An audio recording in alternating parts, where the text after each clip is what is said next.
I'm so sorry, Steam is toxic video. You're being pushed in way too off for another week, and I'm sorry, America. I really am. The release of X-Men Apocalypse is pretty early on here in Indonesia, and I love the X-Men movie so far, and wait. What the hell is going on around here? I mean, there has to be something wrong here with the critics. Oh boy. This is troublesome.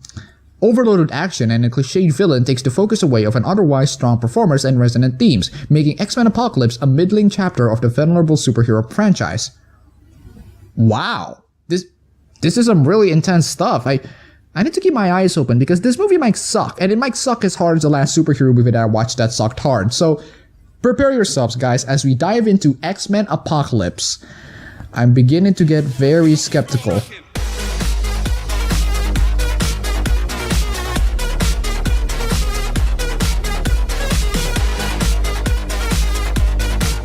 X-Men Apocalypse is the story of the X-Men. Charles Xavier has successfully rebuilt his school from ground up. Eric Lencher is living in a very happy family. Raven Darkholme is, for some reason, an inspiring hero like that other character she played constantly, and everything seems to be good and well. That is, until the ancient Egyptian god is what is believed to be the first mutant ever, and Savanur, aka Apocalypse, emerges into the world once more and threatens to destroy everything, rebuild humanity has made, and take over the world. Of course! So let's get into the most important question here. How bad is X-Men Apocalypse?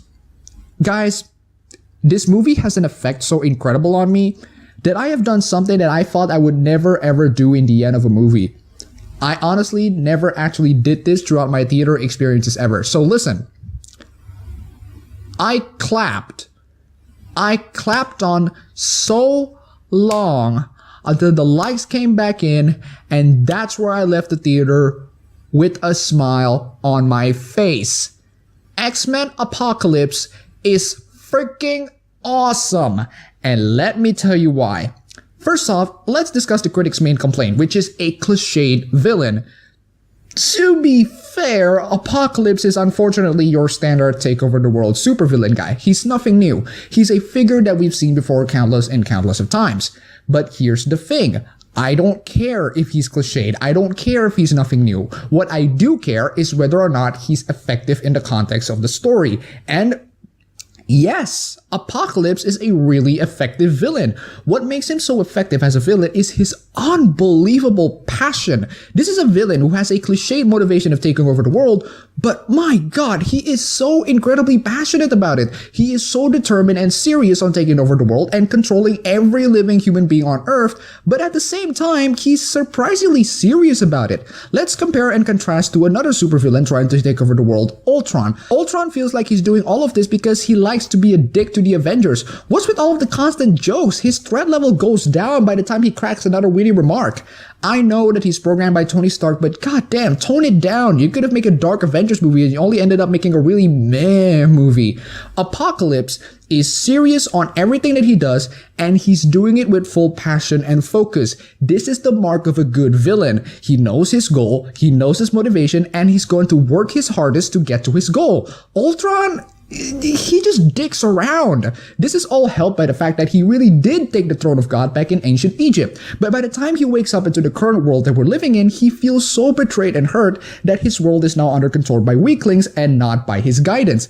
I gotta say, despite him having a ridiculous motivation, the justification is pretty freaking convincing, and I actually kind of feel sorry for him. It's like handing out your favorite toy to a really dumb baby. You once have power over that, but it's kind of insulting to see it being handled by someone less competent. You just had that urge to take it back. This movie's existence lies on whether or not Apocalypse is a good villain, and thankfully it can stand on that one alone. Unlike Age of Ultron. How about the other characters? Bryan Singer has two talents that Zack Snyder absolutely wish that he could have. Focus and balance. X-Men Apocalypse is chock full of characters. This guy knows how to balance the screen time of his characters, and he knows when to shift the focus between one or the other. This results in a movie with almost nobody wasted. Everybody plays a significant role in the story. Hell, even Wolverine, despite having an incredibly short screen time, is pretty important in the story. Quicksilver returns, and oh boy, if you love that Quicksilver scene in Days of Future Past and you want to see a new one, stop this video right now and buy a ticket, because you'll see Bryan Singer topping that scene. That's right. Bryan Singer has topped a scene that people thought could have never been topped. Oh, and a little bit of warning, this movie is PG-13, but goddamn, there are some seriously disturbing death scenes.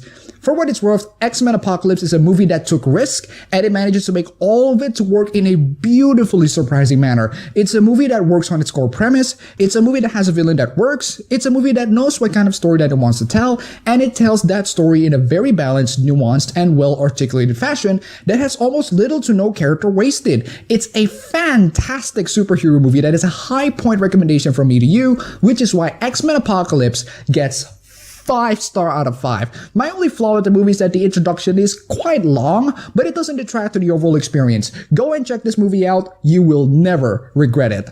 That's all for the video today. If you like this, you can go ahead and click the like button and subscribe for more. Thanks for watching.